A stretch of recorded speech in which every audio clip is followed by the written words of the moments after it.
I was approached. I work with a guy named Dave Reeder, who is in Los Angeles, and he kind of works with me on Chris's image, and we thought it was a good idea to do a documentary, and he introduced me to Derek Murray and Brent Hodge with Network Entertainment, and we both came to the conclusion Chris is still talked about today. He is still relevant in the comedy world, so a documentary might be a real good thing. And was timing sort of was good timing for this because of SNL's anniversary, his birthday? Were those things also a key time and discussion point for that? We weren't really thinking that way. Okay. We were just kind of thinking, it took a year to put this together. Okay. So the timing just kind of ended up like that. Yeah. But yeah, we worked a long time on this, and it just ended up being like that. When people come to see this documentary, now, first of all, maybe I should start there. Is it a documentary? How would you describe this production? I would describe this production as, it is a documentary about Chris's life, but I wanted to focus on his contribution to comedy. I wanted to focus on a positive aspect of what he left behind, which is, I think he was one of the most influential comedians of our time. And I wanted to focus more on that and a little bit about where he came from, Madison, our family, and how he put together the kind of career that he put together, you know. You talked about your image of just watching over Chris's image in his estate. How hard is it to make sure that he is remembered for what you want to remember him as, and let's say now other things, let's say whether it be drugs or other issues that he may have had, you know, ascending to his heights as a comedian?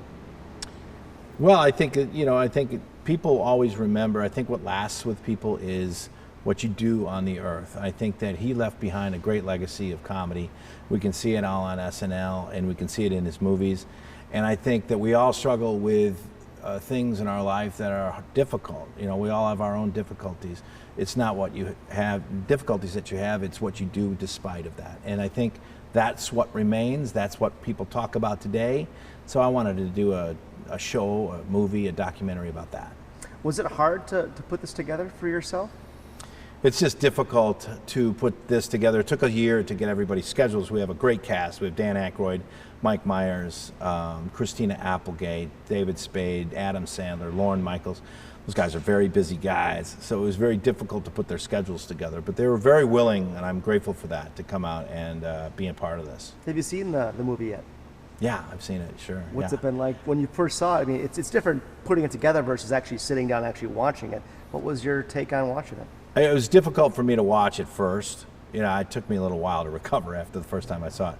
And then as I see it more and more, it's a little easier for me. But it's a pretty moving picture, and for me and for my family, but I think also for the people that loved him and miss him still. Being back in Madison, obviously you grew up here, your family grew up here, and the fact that you have a lot of your memories of you and your brothers growing up here. What's it like being back here because of this? It's always great to be back in Madison because it brings back so many memories. I love State Street, and I love the lakes, and I love the Capitol. And Madison is a dynamic place, and I'm just lucky to have grown up here. So every time I come back here, it's great to see family, friends, and it's just always a great thing. To come back for this is even better because we're celebrating, you know, a Madisonian, a fellow Madisonian, kind of the guy from the neighborhood that made it good. So it's special. It's a special time, and I'm just going to enjoy it. Distribution, I hear, is limited, but it's all across the country. What are you hoping that? What are you hoping from the movie and the showings? Well, distribution was limited there, but I think on August 10th, it's going to be Chris Farley Day on Spike TV. They're going to run all of his movies. It's going to be one big full day of Chris Farley on Spike TV. We're very grateful for them. So August 10th, you can check it out on Spike TV, and August 11th, it'll be available on iTunes and video on demand. So you can check it out and download it then too. We're just hoping that people enjoy the movie and they come out and see it, you know, or they download it or they stream it or whatever they do nowadays. I think that too speaks a lot to, you know, I think the growth of some comics, and Chris is definitely one of those, because of social media and how, you know, so much of SNL back then was skit comedy, it wasn't so much satiric as it is just, you know, whether it be, you know, Man Down by the River or some of his iconic roles that he had. those sort of live on forever now in the social media. Do you think his long-standing, his history will be extended because of social media, or how much do you think that's helped him with his comedy? You know, I think a lot of his comedy is timeless. I think it's one of those things. Van Down by the River, Matt Foley is a timeless character. I think Bennett Brower, and we have a couple other ones in the movie that you've never seen before. To me, those are timeless. I think a lot of his comedy is timeless. So, I mean, people are always going to look back at him and say, that was a unique person. So, and a unique comedian. And I think that's the benefit, that's just the beauty of Chris, you know. He was very unique. A couple more questions, Kevin, and thanks for your time.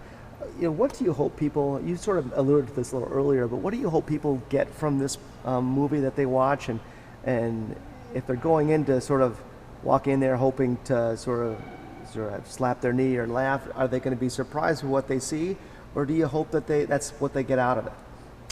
I just hope that, first of all, I think that they appreciate Chris's comedy and his work, you know, and if you look at him and be inspired by him, be inspired by, he did all that with his short life because he believed and he loved to be an actor, and he really loved doing what he did.